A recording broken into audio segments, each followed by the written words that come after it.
and welcome to the Love How Deep podcast with Brian and Heather Mayer.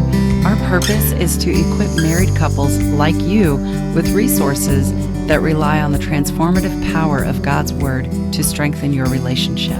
Hey everybody, thank you so much for tuning in. Today we have a special guest with us. Her name is Heather Hetchler, and she's going to share some good information and maybe give us some good resources throughout our episode today. So Heather, why don't you tell us a little bit about yourself?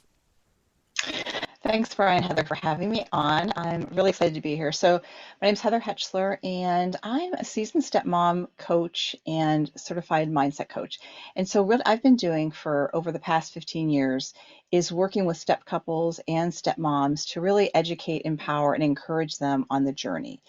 Blended families make up about 50% of families in America, but we don't really talk about it. And we don't really talk about the dynamics and the impact that they have on the relationship. So you might be listening and thinking, well, we're not a remarried couple with kids, but I can guarantee you that you might know someone who is. So what we're going to talk about today, we're going to talk about kind of what is at the foundation of a remarriage with kids. And while it's primarily applicable to step couples, I think any married couple will glean some really good information from what we're going to talk about.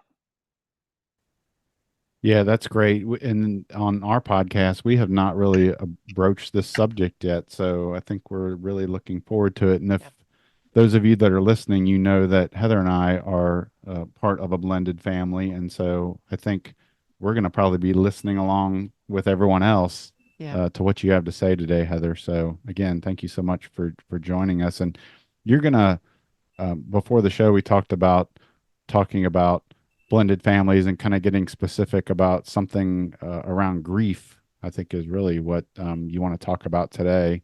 It's not a topic that I've really thought about much in all the years that we've talked about blended families, and that there being grief that's occurring really for everybody in the situation. So do you want to tell us a little bit more, I guess, about that topic just in general to get us kicked off?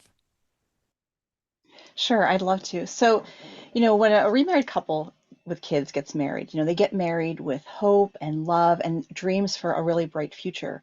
But it's important to note that that marriage could never happen without first a loss occurring. So there has to be a death, a divorce, or an unpartnering before a remarriage can occur.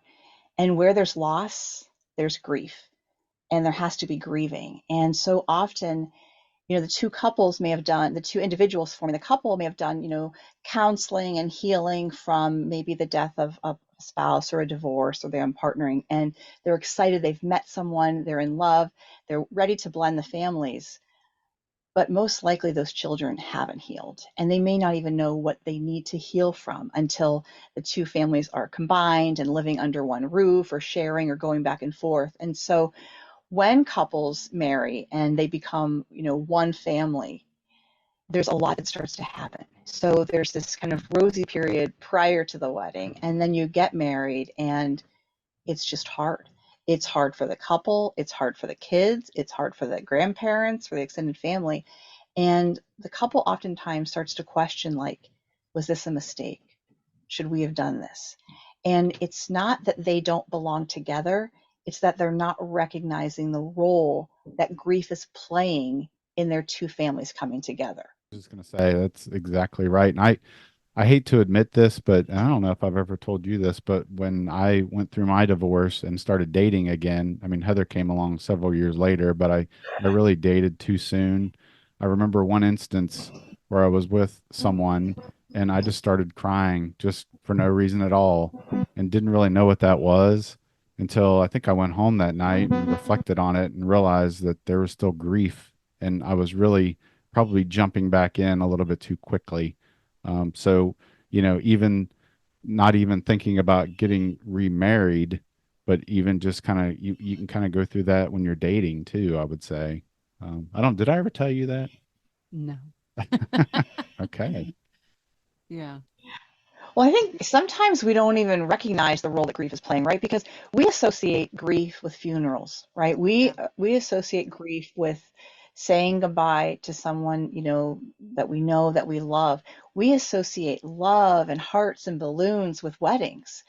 But the reality is you only grieve what you once, loved, or a dream that you had. And so, when two people get married, they have expectations, even if, some are communicated and some aren't. And so when you blend a family, I mean, the step parent, whether it's the stepmom or the stepdad, they're not going to have immediate relationship and authority with those children.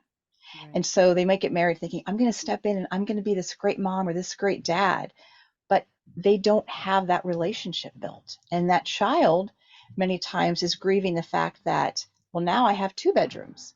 And now I have two sets of expectations. When I walk in daddy's house, I have to hang my book bag up on the hook. But when I walk in mommy's house, I can leave it on the floor. And now I have to have two holidays. And everyone tells me it's so great to get two Christmases, but I just want to wake up in one house and have one Christmas with one tree in both my parents. And grandparents sometimes then have to reschedule events because their son or daughter is co-parenting with an ex, and now they can't plan their holidays, or they can't do, what they'd like to do. And there's just all these little pieces, and you don't think of them as loss, but in reality they are. Yeah, I definitely And so that dream, yeah.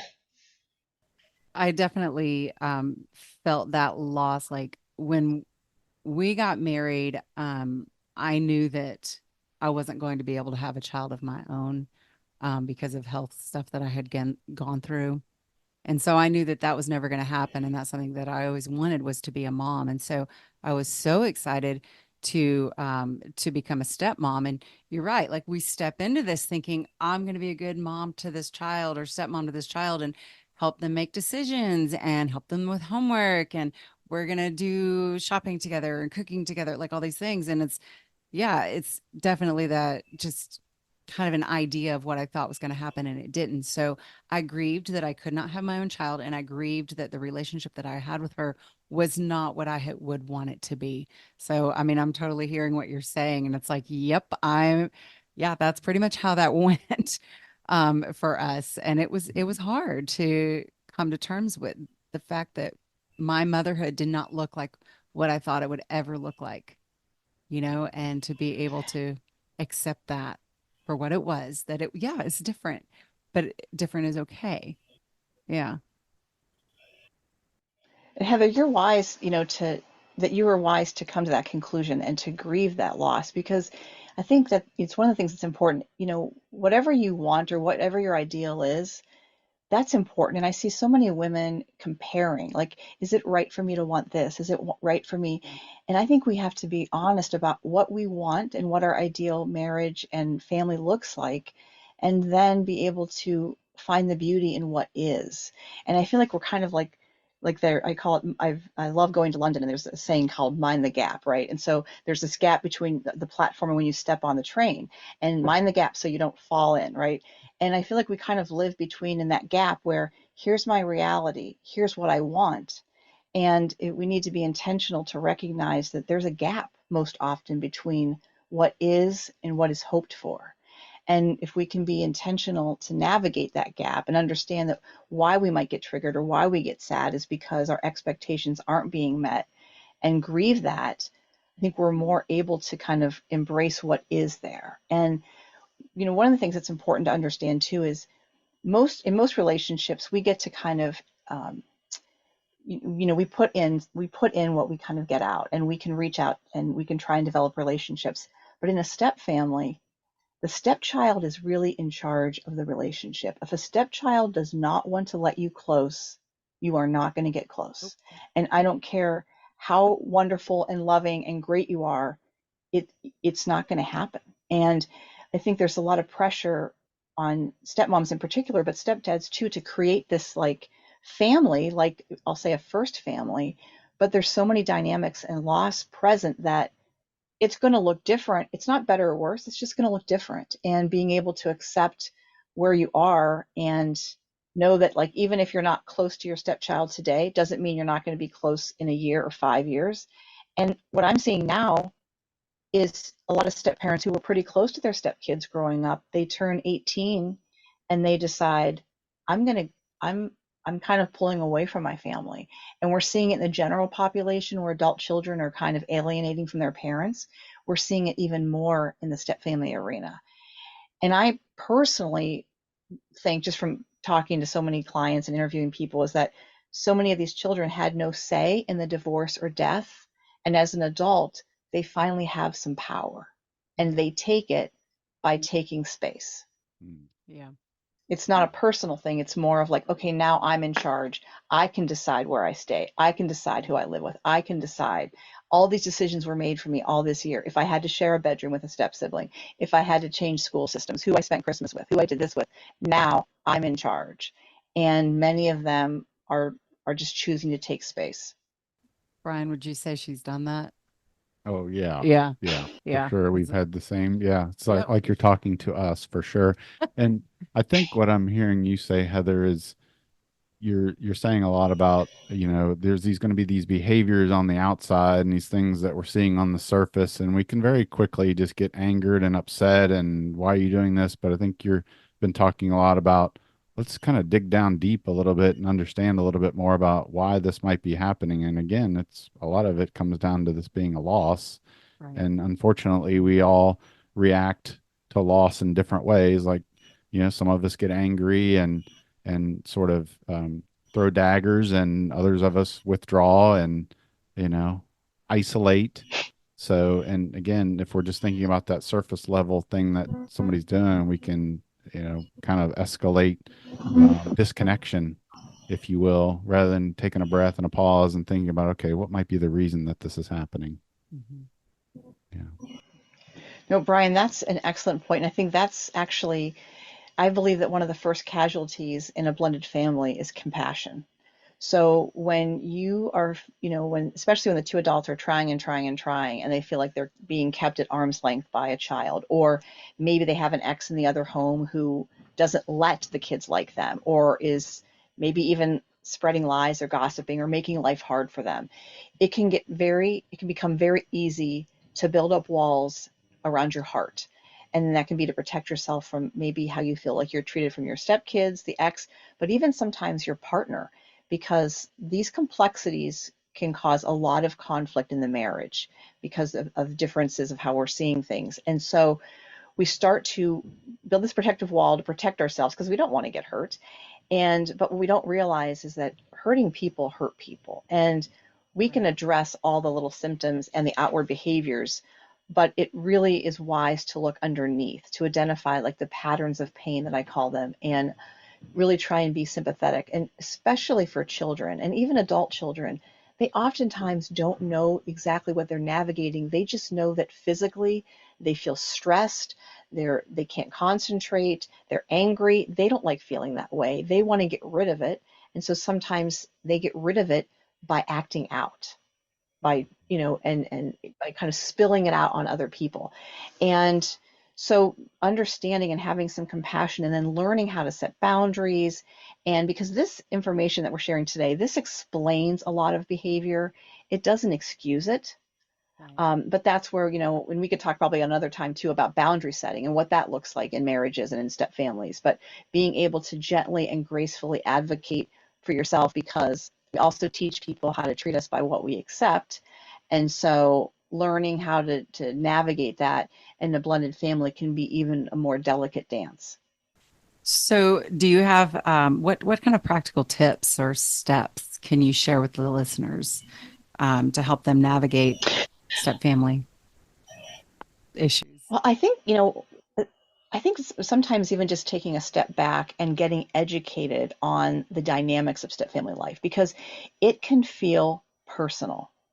And I always used to tell my stepmoms too, I say, you know what, you could be Beyonce and your stepkids could still be mean to you or not like you, because they might feel like you're taking time away from their dad. And even hearing an interview recently with Jennifer Lopez admitting that blended family life isn't easy. I'm like, okay, her stepkids have her as their stepmom. So it's the dynamics that we're navigating, right? So we have to think about the loss and think about, and so like, if you're, and I know we're talking all about the stepkids, but if they seem to be cranky, or it's hard when they come back from the other home, you know, maybe you just, like, this must be hard. Like, what if I lived between two homes and I had two different bosses? What if I went to two different workplaces and I had two different bosses with two different sets of expectations? That'd be exhausting. I'd need some space to decompress. So maybe have that gray space. Or if it's difficult for you, sometimes if you're really wired, like you like a lot of order, that can be difficult in a step family. Maybe you just take a break, and especially if it's your stepkids, maybe you're just not home when they come back, or maybe you're upstairs in the bubble bath, or you're doing something, but you're giving them space to come back, and you're giving yourself some space. I think understanding that whatever happens in the other home impacts your home. So if the other parent doesn't like you and they make it known to their children, it's going to be really hard probably for those kids to accept you, because they're more concerned about keeping that other parent happy. And those loyalty binds are hard. And so understanding that whatever happens in the other home, it's going to end up in yours. And that's another loss. You don't have complete control over your home when you're in a blended family. Right. That's true. Yeah. Financial decisions in the other home affect yours, things that are said. It's, Mhm.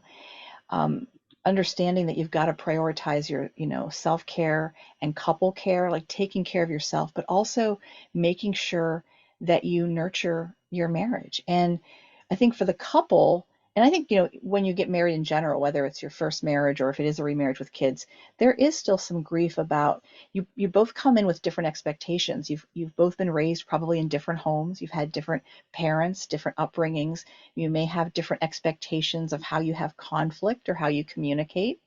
And you just might expect the other person to respond like maybe your dad did or your mom did. And when they're different, there can be some tension there. And understanding it's not right or wrong. You're just coming and you're learning how to navigate. But when you're coming in and learning how to navigate as a remarried couple bringing kids, whether it's one child or six kids, it's another layer of complexity that you're bringing into the marriage, and just recognizing that that there's going to be some difficulties, but learning how you can communicate and come back together. And I always say too, remind yourself your spouse is not your enemy. Even if you disagree on things with the kids or how to manage certain things, sometimes it can feel like, especially I'll hear from a lot of stepmoms, like, I just feel like if my husband really knew me or really loved me, he would never do this. Well, your husband can love you and know you and still do that. Yeah. Right. And I especially see it with, if a step couple, remarried couple, has a high conflict ex in the other home. A lot of times the husband will maybe give her a little more time or give her a little more money, and the stepmom, that can be really hard for her. It's like, how come he seems to give in to her and stand strong with me? I'm like, well, he's probably giving in to her to save you from the drama that she will rain down if he doesn't. And so if we can flip our lens sometimes and take a step back, but sometimes we look at each other through this lens of hurt and this lens of protection. And so we're automatically going to see our spouse's behavior in a different light. But when we can take a step back and remind, like, this is the person I love. This person loves me. We love God. God made me worthy. He loves us. He wants this marriage to be fruitful and to last and to pour into each other. Then you're going to start to see your spouse in a different light. And so if you get stuck, because it's really easy to get stuck in these patterns when there's pain in the house, when there's the loss that's right there, but you're not really knowing that you're navigating the loss. And I see sometimes couples drifting into corners and kind of staking their ground, right? And Yes. God Hmm. doesn't want that, and we don't want that either. We love each other, but sometimes it can be easy to just take our put our, dig our feet in the sand and not move. And it takes one person to start to come back to center and to just be like, you know what, I love you more than any conflict we're ever going to have. I love these kids, and I want to make this work. Yeah. And I was just thinking as you were talking, Heather, uh, what was I going to say? I just forgot. Oh, assuming positive intent. That's what I was going to say. I Mhm. think that's what I'm hearing you say, not to just blindly just accept that, oh, there's a good rational reason for this, but just to pause for a minute and think, you know what? I know my spouse loves me. I know they care about me, and I know they care about this family. So maybe there is a different reason that this is happening than that first initial sort of, you know, crazy thing that I'm thinking in my head as to what's happening, that they're against me. Just like you said, they're not against me. They're just trying to figure out and do the best thing that they can. And then the other thing I was thinking about, I once heard, I don't know if you've heard this as well, but blended families take about 7 years on average to gel together. And then I've even heard some people say sometimes it doesn't happen at all, and you just kind of just do the best that you can. And I think the reason I heard that is, or that someone told me that is just to say, you know what? uh, just be patient because we think automatically I'm going to get this figured out rather quickly. And it's not like the nuclear biological family where child is born and everybody's wonderful and amazing. It just doesn't work that way. So I don't know. Those were a couple things that I picked up there as you were talking. No, absolutely. In fact, Ron Deal says in the Smart Step Families that it takes about 7 years on average for a step family to blend. Hmm. And also sometimes that you take the age that the child is when you remarry and double it, which is basically saying younger kids typically acclimate to a remarriage easier than an adult or a teen stepchild. I think that's probably the toughest time to remarry is when you've got teens or young adults. Hmm. So is that why But ours what you never said, seemed to acclimate? Yeah, she was 8 when we married, and so that would be 16 years, right? So when she's 24 and out of the house, then she finally gets it. But she's 27, and I just don't know if we're even there yet. But That's all okay. I can do is look and up that's to God. okay. Hmm. I mean, I think that that's part of it. We have these ideals of what we want, but our families involve humans, and humans Yeah. are messy. And we're all a masterpiece of the maker, and we're all on his timeline. And so sometimes we Right. want things to come together quickly, but God is doing a work in all of us. And Right. he's the one that knows in what timing that's all going to come to fruition. But when you were talking, Brian, about the timeline, I've had a lot of, I'll call veteran step couples coming to me like, I feel like I kind of was sold a lie. Like, we've been working at this for 7, 8, 10 years, and it's getting harder. It's because it involves people and it's evolving. And we are seeing this increase of adult children walking away from their families. And we're seeing it more in step families. And so, um, I've seen where stepmoms full like have raised their stepkids, and then their kids get married and they don't even get invited to the wedding. Or I mean, there's just been such hard things. And that's one of the reasons I encourage too, and I love working with couples that are preparing to marry so that I can kind of educate them on what to expect, so when it happens they know that it's not them, it's what's going on. But when you enter into a step family and you are parenting a stepchild, I always encourage, do it for the reason that you're a step parent. Do it for your spouse. Don't do it with an expectation that they're going to see you as this loving mother, or that you're going to have this amazing bond. That may or may not happen. But when we do things with expectation and the expectation doesn't come to fruition, it's even harder. But if I tell myself, you know what, I'm going to throw this birthday party because this is my husband's child and I love him and I love them and I want to give them a good party, and I end it with that. And if I get a thank you, that's great. But if I don't, that's okay too. I'm going to take my joy from the fact that I plan this to give this from just the goodness of where I'm coming from, not with any expectation. Because when we start to measure our success as a step parent or as a step couple on whether our step kids like us, we're putting ourselves on this emotional roller coaster that's just going to go up and down and up and down. When we give for the sake of giving and we give because it's the right thing to do, nothing can change that. And so whether my stepchild thanks me or doesn't, it doesn't affect my experience because I'm doing for the sake of doing. Does that make sense? It does. I think that, yeah, the expectations that we put on ourselves are so high, and we just want the best for everyone involved in the family. And you're right. Like if we could just say, okay, I'm going to do this for my stepchild because I love my spouse. And like you said, leave it at that. Like, man, so many, I'm just looking back like, oh my gosh, I wish so many times I would have done that. If someone would have told me that, like, Heather, stop putting these expectations out there. Just do it because you love them. And that's it. And then, for me, I was so hurt. I had to learn to forgive. And we talk a lot about like forgiving people. Like that is something I stand so strong on. Just true godly forgiveness. But yet I struggled with forgiving her and for forgiving myself through all of this time, for things, just missed moments for one reason or another, or not leaving the expectation out of it, but man, if we could do that and just say, no expectations, this is what I'm going to do. I'm going to do the best that I can, be the best stepmom that I can or stepdad that I can, and I'm going to accept whatever happens and know that I've done it to the best of my ability or to the best of my intentions. Yeah, I think it could just I feel like that could just take so much hurt out of what we do to ourselves and then to our children and our spouses, because it's like, why couldn't you make her or him listen? Or yeah, yeah. It just makes so much sense. I wish I'd known you so many years ago.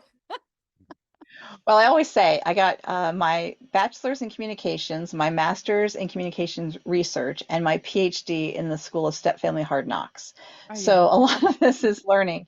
Right. And the one thing that I want to share is that, we could probably talk for hours, and I know that that would not be something that your listeners would want, but I'll say one of the light bulb moments, and I credit my husband on this, and this was probably about 5 or 6 years into the marriage. There was one kind of pain point that was just really difficult. We just did not see eye to eye on, and we loved each other. We wanted to work together. When it worked, it was awesome. But when we didn't agree on this one thing, it just wasn't. And he called me into his office one day and he's like, I think I figured some things out. And I am the relational coach, and I'm thinking, okay, you're a chemist, but I'll listen to you. And he's like, Heather, I know you love my child. I know that. I don't doubt it. He's like, but I think that there is two different lenses. He's like, I look at her through the lens of unconditional love and grace, like God looks at us. Mhm. And you look at her through the lens of responsibility. If we don't fix this behavior, something bad is going to happen to her. And so when we look at her choices, we see two different things. Yeah. But we both love and we both care, but our role colors our lens. And so I'm much more forgiving. Let's see what happens. It'll work out. She didn't mean to do it. And you're like, we need to get in front of this if we don't correct it, if we don't set boundaries. And Mhm. when he first said, I know you love her, that melted me. Like, you do know I care. Because everything I was doing was coming from a pure place of love. But it was kind of like and I haven't even heard the whole song, but I would think of that Miley Cyrus Wrecking Ball song. Like, I came in like a wrecking ball. Like, I just had such high hopes and love that I thought, I was a single mom for a while. I'm like, I'm going to come in and I'm going to like love and mother on everybody, and it's just going to be great. But the kind of, she didn't need that from me in that moment. And I had to learn to take a step back. And when he acknowledged that I had a pure love and good intentions, and it enabled me to actually step back and say, I don't always agree with how you're managing things, but I'm not going to interfere anymore.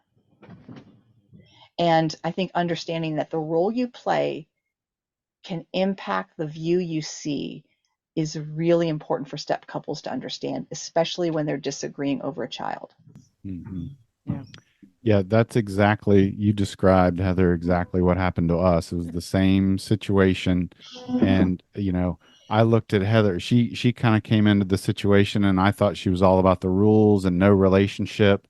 But she said, no, rules and relationship go together. And then she looked at me and it was kind of like, you're all relationship and no rules. And we just kind of constantly got tangled up with each We other. did. And one thing, I know we're not really discussing it a whole lot here, but one thing that helped us was looking at our childhoods, and that played a part Yes. in why we parented. I mean, it was very complicated, but what, your father was in the military, right? In the military, in the ministry, and Yeah, it he was was a all, pastor. yep, it was all rules. Yeah. I do have a very good relationship with my parents, but there were a lot of rules and expectations and responsibility growing up. And so I felt like she needed those things too. She needs to have, all of these boundaries and have some chores she's responsible for, whatever. And Brian, Yeah, and so how are I grew you? up. I grew up in a divorced home myself, and so my parents just did the best they could, probably navigating their own mental health. And so a lot of times I was just sort of left on my own to figure things out and deal with things. And so that's again how I parented. But also you add in guilt over the divorce and Uh-huh. everything that I've put my daughter through already. I remember actually talking to her, I think when she was like a year old. I don't think she knew what I was saying, but I remember just kind of cradling her and I said, you know what? I'm never going to make you go through what I went through as a child. And unfortunately, I did. And so just an immense amount of guilt. But so again, just very complicated, a lot of layers for us, Right. no Right. doubt, including childhood, like I said, which I know we're not really Yeah. talking a whole lot about here, but But it does um, play into how we parent our children. We often do it the same ways. And whether you're a blended family or not, that absolutely comes into play. We see that in the couples that we work with, and it's their first marriages, and their mhm. backgrounds come in, and you mesh it all together. And how do you make that work? How do you navigate all of that? So, yeah. I think that's important. And I actually, just in working with couples and stepmoms for so long, I have one of my courses that I offer. It's called the Core Workout. And it walks each individual through their core values, attitudes, and beliefs. And so each person does it separately and they look at their childhood and, what did they value? What was valued in the home? How was communication handled? How was conflict handled? And then to be able to take a look and have that conversation with your spouse, because oftentimes it is your difference of your core values that come into play when you're having conflict or communication. It's how you were, raised. And even like why, like a lot of times, even in step couples that I'll work with, like for the stepmom, she gets really upset if she sees her husband being disrespected, like if she feels like he's like his kids are taking advantage of him or whatever.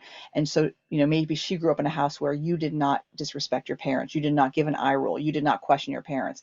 But maybe he grew up in a house where it was loud and they talked with their hands and they said things to each other all the time, and it just kind of went, so he's not offended. And I'm like, if he's not offended, you can't be offended for him. Like, if he's not willing to address his child over the behavior she or he is showing to him, that's not for you. But understanding, okay, I am going to be triggered because that goes against my core value. And once I recognize that, I'm more able to sit with it and leave it with my husband, if that makes sense. And understanding why you can get triggered. It's not really the other person, it's some of the behaviors that are bringing you back to your past that, are really important to you. And understanding that, like, he's not going to care about that because for 30 years, he wasn't caring about that. Why should I expect him to care about it because he married me? And the same is true for, on the flip side as well. Yeah, and we will put a link to the your course. It sounds like an awesome course in the show Oh, notes. And yeah, when we work with couples, I will sometimes, if somebody's really passionate about something that I think is touching on a core value, I might say something like, "Where did you learn that from?" And a lot of times that stops people because they think, "Well, it just is the way it is, and that's the way it should be." And well, no, you picked that up somewhere, and then we can have a nice dialogue about where that came from. But did we want to talk a little bit about, you have a really cool method, right? Yeah, the Uh, 4P method. yeah. Do you want to talk a little bit about your Well, this is 4P something that method? I like to teach. Yeah, thank you. The four P's is if you're feeling like if you feel like you're stuck in kind of, first we kind of work on identifying your pain patterns, but if you feel like you're stuck in something with your spouse or your stepkids where it just seems whenever this topic is brought up or you have to deal with something, it just doesn't go well. I like to encourage and walk people through the four P's, which is pause, pray, process, and proceed. And in the beginning, it takes a little bit of time, but pause just means just still yourself. Like, Hmm. you don't always owe something a response. If you feel yourself getting, I always say, don't make big decisions with big emotions. So if you're feeling yourself getting triggered, if you're feeling yourself getting upset, just pause and Right. then pray. Like, God, first, I just want to ask you to calm my soul. But second, I just pray for clarity. Why is this bothering me? What is going on? Why does this hurt me so much? Why every time my spouse says this or my stepchild rolls her eyes at me, why is it so painful? And then you sit and you process it, and you have to really, I call it the soul scrub. You've got to go deep. And you've got to be vulnerable to say, okay, you know what? This is because, maybe I was in a really bad relationship and I promised myself I'd never be lied to or manipulated again. And now I have an 8-year-old child lying and manipulating me. And it's triggering that. Yeah. And understand why. And then you choose to proceed. And sometimes that might be saying nothing. Maybe just the act of praying and processing something is the fruit. Maybe when you proceed, it's setting a boundary. Maybe, and that can look different. In fact, sometimes even in conversations, if you're having conflict, or you're having a conversation and you have maybe an adult stepchild, and they just, they yell at you, or they swear at you, or they're just mean, you can't stop them from doing that, but you can set a boundary to say, you know what, I love you, but when you speak to me this way, I'm not able to continue my part of the conversation. So just so you know, moving forward, if you yell at me or swear at me, I'm just going to end the conversation. I'm going to go in another room. I'm not leaving you, but I'm going to be leaving. And if that means like leaving the room, if that means I was making you dinner or getting ready to drive you to soccer practice, that's not going to happen. And then you have to be willing to carry out that boundary. Yeah. And in that situation, I've had stepmoms too, where they set the boundary and then they enforce the boundary, and then they hear their stepchild on the phone calling their dad. Dad, can you come home from work and take me? Because, and I say, stay the course. And typically dad will come home, and he'll come home the next time. But then after the third or fourth time of having to leave, he finally says, you need to be respectful to my wife. And sometimes even addressing our spouse as the spouse and not the step parent. So if there's a repeated disrespect, you can say, like, I want you to be nice to your stepmom or your stepdad. I want you to be nice to my wife or to my husband. And you kind of broach that with your child in the relationship you have with them, not the relationship they do. So like, this is my wife, you will respect her. But you have to learn to set those boundaries. So the 4 Ps are just something to remind yourself, pause in the moment, pray about it, process what's really going on. Because until you process and do that soul scrub and get down there and kind of unearth it and give it to God, it's not going to go away. And it's going to keep getting rubbed and touched. And then choose how you want to proceed. And like I said, sometimes it means you don't owe that person any response. You don't have to respond to every text you get or every note you get. You don't have to. And sometimes the best thing to do is not respond in the moment. I love that. And I think that's an easy way to remember, because it is difficult in the moment when our emotions get the best of us, that that first thing is pause. And I think if we can do that one, then the rest of this is a little bit easier. That seems to be the most difficult one that I find for myself. I'll just, something will just come flowing out of my mouth because it's hit a pain point or punched a button in me. And, so yeah, I think if we can get that one down, we can, if we can pause, we can certainly pray, process, and proceed. At least that's my opinion. But I don't know, maybe different people have different issues with any of those areas. Right. Yep. That's great. So is there, I don't know, if we boil this down, is there something important that you want our listeners to make sure they're getting from our talk? I mean, maybe it is the 4 Ps, maybe it's something else. I think especially for remarried couples with kids, understand it's not going to be easy. You have complexities and dynamics that are inherently challenging because of the loss at the foundation. And so it's not you or your spouse or that you married the wrong person. I want to encourage, your listeners to get informed about what is blended family life like. What are some of the things, like we talked about, how a stepchild really gets to determine, the relationship with a step parent. That's why a step parent can have, if they have like 4 or 5 stepkids, they can have 4 or 5 different relationships. Understanding that what happens in the other home impacts yours, and really anchoring yourself in your faith, and at always coming back to God, that God has you where he wants you, and to rely on him as the person that defines your worth. Because I think so often in a step couple, in a remarriage, we can start to attach our worth to how our stepkids see us, how our husband or wife views us, how the kind of external world sees us, right? How the school sees us or the extended family. But the reality is, the one that created us is the one that says we're wonderfully and beautifully made. And that's that vertical relationship that we need to be in touch with, and that we need to settle our soul with, is our relationship with God, and to go back to Him time and time again, to just kind of recalibrate, and to remember that our spouse is not our enemy. And if we start to feel like that, we really need to have a conversation with them and with God, and to remind ourselves that we are on a team. We are a step parent because we love someone with kids, and we're going to make it, and we're going to work through this, but we're going to understand these dynamics, and also to see that role that grief can play, especially if you've got children that are acting out or that are difficult in terms of just behaviors. So that was a lot. So That's good. Thank you That's so for good. bringing God into this. Yeah, Yeah. because if you don't have God, I don't know how you do this life that we live in, regardless of what you face. Like, that's what we have both experienced so many times, where it's like God is who we're running to, and that's what's getting us through a lot of trials. So how has your faith in God impacted step families and what we're talking about today, and impacted you? so I mean, my faith has always been an anchor. I think from a holistic, or kind of a big picture, one of the things that I see in step families, especially because one person, at least one person, a remarriage, has probably been married before and possibly divorced or had the loss of a spouse, and following after Christ, chasing God, and they meet someone and they fall in love, and this person, this is a good love. And so sometimes they can unconsciously take God off of the kind of the high ranking in their life and put this person up there. Yes.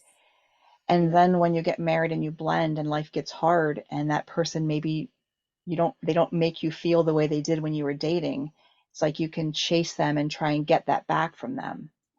And it's really, God is always there for us. Like, we can lose, unfortunately, we can lose everything in this life. We can lose the people we love. We can lose our jobs. We can lose our marriages, but we can never lose God. And so if we can kind of reframe, and instead of chasing our stepkids to like us, or chasing our husband to see our point of view exactly, if we can learn to just sit in the embrace of Christ and rest in His word and His promises, I think it's ever changing. And I can remember, it was a few years in. I remember we were on vacation, and I got up early, and I walked to the beach. It was probably like 6 in the morning, and I was just sitting there, and I was struggling because some of the kids were going through some really hard times, and it was like, is it from the divorce? Is it from the wet? Is it from like the remarriage? Is it from like the other house? Like, what's, why is this so hard, God? Like, I love you, I believe in you. And I feel like He put this message on me. It actually opened my eyes, and I looked down, and there was this shell that I did not see when I sat there, and it was like two shells fused on each other. And in that moment, I just got this message, like, Heather, like, I am carrying you through this. I'm gonna preserve you, and preserve me. And I kept, it just was the word, like, I'm going to preserve you and your family.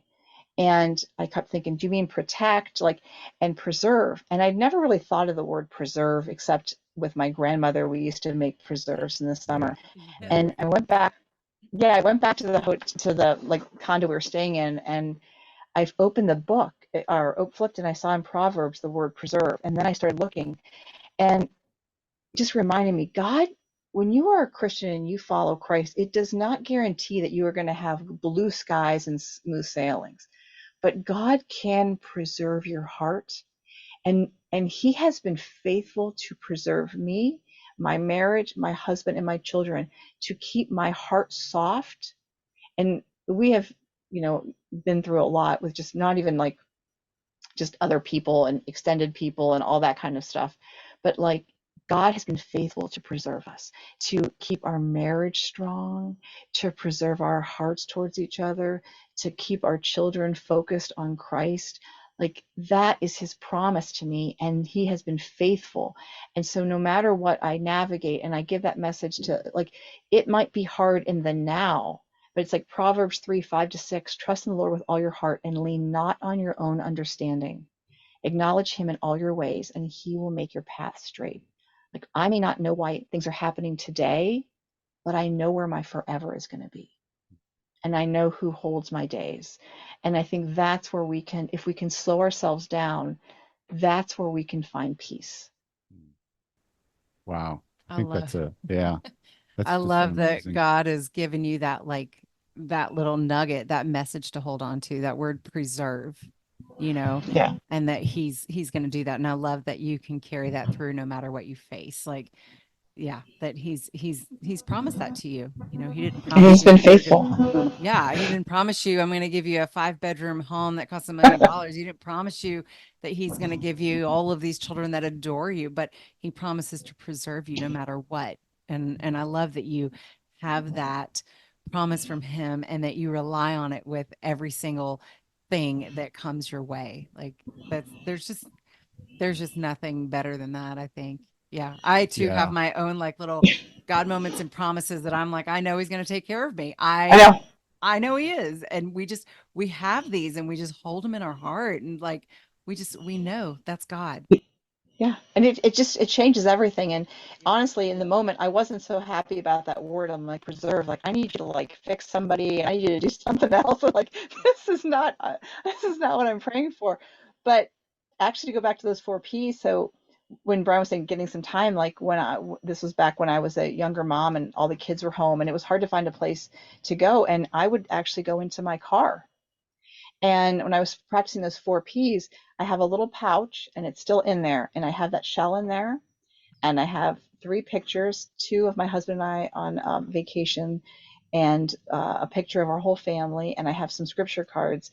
And I would go in there and I would open my me pouch, I would call it, and I would look at my shell and I would remind myself of God's promise. And I would read the scripture verses and I would look at the photos. And I would also eat a couple pieces of chocolate that I would keep stuck in there. And it would just allow me to pause and focus on what really mattered. You know, first things first, and that's God and marriage and family. And there's just something about that. And not my phone, not Instagram, like that stuff keeps you from really sitting with God, but like literally just sitting and being present in the moment and remembering that he is faithful and it is his timing, not mine. Yeah. I love it. That's And I think that's good. probably a great place to end, right? I mean, we ended on a Yep. high note I here. think so. Yeah. And so yeah. So Heather, I know you mentioned your core workout earlier, but and if you want to talk a little bit about that again, or what other resources that you've got that might be helpful for our listeners. Sure, I appreciate that. So they can go to reframingrelationships.com. That's my website. And on there, you can, I offer some personalized one-on-one coaching. I also offer small group mentoring programs for stepmoms, as well as a couple different digital courses like the core workout, how to sit with your feelings. I have another course called 10 Habits of Emotionally Healthy Stepmoms. And there's some other offerings as well. I'm kind of always offering different workshops. So if they follow me on Instagram, which is also Reframing Relationships, they can click on the link and sign up for my newsletter as well so that they can be the first to find out when I'm doing workshops or offering new courses. But I'm very committed to walking along step couples and primarily stepmoms and helping them get educated and encouraged on this journey, because I feel like the more we really know, the more that we can take things less personally and take it to God and really keep first things first, which is our marriage, our relationship with God, and being there for our family, but allowing God to do the work. It was good to talk to you. Thanks so much. Yeah. Yeah, Heather, this has been awesome. I really appreciate you joining us. And I know, yeah, I can almost imagine we would love to have you back. I mean, I think so. yeah, I think there were so many other little nuggets and stories and paths that we could have gone down that we didn't, that I'm sure we can go down because of all the amazing work that you've been doing. And thank you for what you are doing for remarriages and blended families and stepmoms and stepdads and stepkids and all of it. So. Well, it's my honor, and it's an honor and a privilege to meet both of you and to share with you. And I'd love to come back sometime. So thanks for having me. Absolutely. All right. Thank you so much.